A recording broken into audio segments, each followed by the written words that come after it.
Hey guys!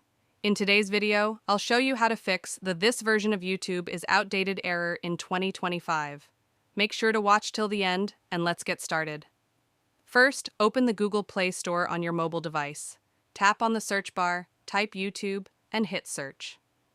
If you see an update button next to the app, tap it to download and install the latest version.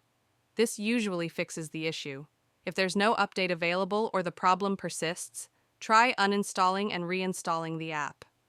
To do this, tap Uninstall, confirm when prompted, and then reinstall a fresh version from the Google Play Store. This can help remove any corrupted data causing the issue.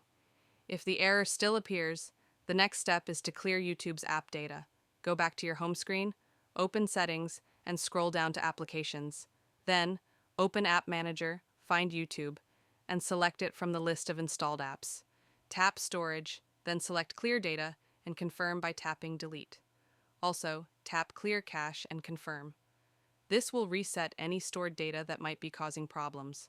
Once done, open YouTube and check if the issue is resolved. If you're still facing the problem, make sure your device is running the latest version of Android. If an update is available, download and install it. That's all for this video.